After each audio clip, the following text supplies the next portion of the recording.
fancy trimmings and declarations about democracy and fairness and freedom, it's safe to say that the American Constitution and its judicial system were never designed to protect the lives of black people. Yes. Yes.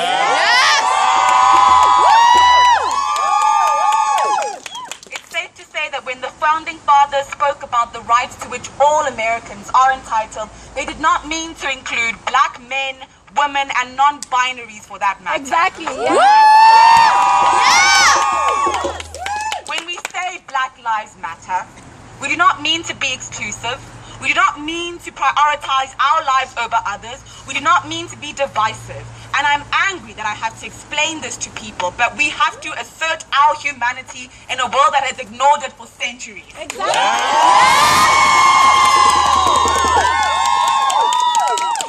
We mean to take a stand against systematic violence that has been imposed on our bodies. What we mean to say is that we fucking well matter.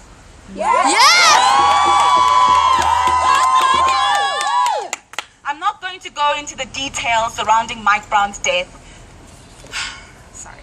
I refuse to debate the statistics on the highly racist and insulting term black on black crime, because when white people kill each other, it's not called white on white crime, it's simply called crime or war. I'm not going to emphasize that all lives matter to avoid the topic of race and create a false sense of kumbaya-esque equality. Because like it or not, this has everything to do with race. Like it or not, this world is not post-racial, even with the Obamas chilling in the White House.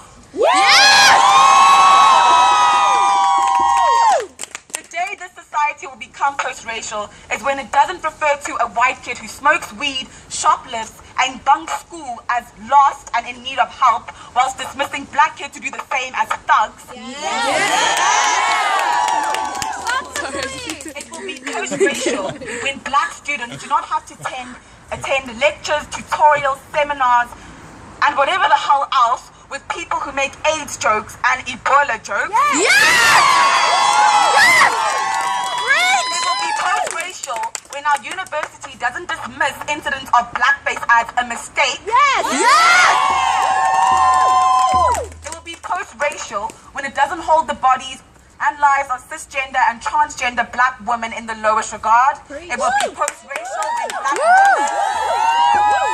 be post-racial when black women are not relegated to the role of foot soldiers in the feminist, LGBTQIA, and anti-black racism movement.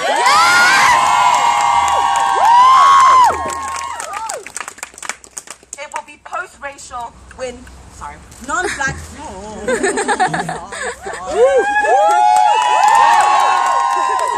It will be post-racial when non-black people of color regard us as their equals and refrain from patronizing us.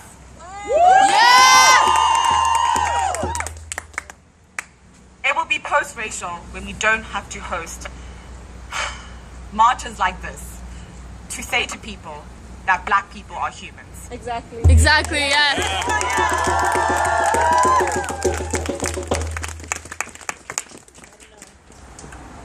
Regardless of your opinion of what happened between Mike Brown and Darren Wilson, he did not deserve to die.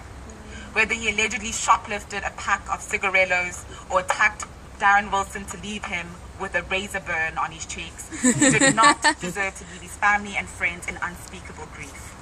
He did not deserve the indignity of having his body being unattended to for 4.5 hours. He did not deserve to be vilified by the media as a big, overpowering thug, who despite being the same height and more or less the same weight as Wilson, posed a threat to his life. He was not, according to Darren Wilson's testimony to the grand jury, a demon who grunted in the last few seconds of his life. He was a brother, a son, a student, and most of all, a human being. A human being entitled to the kind of humanity which America's Constitution grants to all of those birthed on its soil. A human being who had dreams, aspirations, fears, interests, and friends and family who loved him. These things may seem obvious to you. You may feel patronized that I'm telling you this, but we have to realize that we're living in a world which perpetuates and upholds racism and anti-blackness in order to promote and protect white supremacy.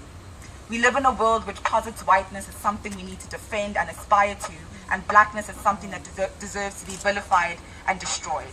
We live in a world where a country can declare itself to be the most democratic in the world and allow black people to die every 28 hours at the hands of the police, where so many people are unmoved, untouched by all of this, where they make excuses and they see the death of young black men as an inevitability, where such grave indifference and systematic apathy makes people capable of justifying the murder of 12-year-old Tamir Rice for playing with a toy gun. I'm reinforcing these messages to you because even the best of us forget how deeply flawed this world is, how the longevity of someone's life can be determined by something as insignificant as the color of their skin. Racism and anti-blackness is not confined to the actions of the BNP, the neo-Nazis, the KKK, or UKIP. It is the paradigm through which negative attitudes towards black people are maintained and propagated without them being considered racist. It's pervasive in our culture. We are all complicit in it by being citizens of this world. We have been taught to fear black men and black people, yet we love and consume and fetishize their culture. We force black people to be representatives of their race. We homogenize them. When one makes a mistake, they're all held responsible. We do not afford them humanization. We social justice activists appropriate terms, symbols, and language that have been created in movements founded by black people, yet we ignore them in our discussions. We think their issues are too specific, too skewed, too steeped in the narrative of race to be taken seriously. We are upset at them for allowing their experiences with racism to shape their world.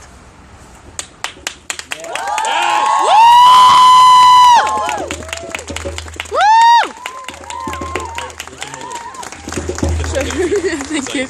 Again, I want to reiterate that I say this not to be divisive. I'm not trying to promote identity politics or race essentialism. I just want to try to reveal why Mike Brown means so much to so many of us. I want to try to show you why his death has been met with such outrage. I want to tell all of you who are angry, who are upset, who are livid, who are disappointed and defeated that what you're feeling is valid. But more than that, I want us to use this as a platform to create change. I want to lead an increased discussion about racism, police brutality, anti-blackness, and white supremacy.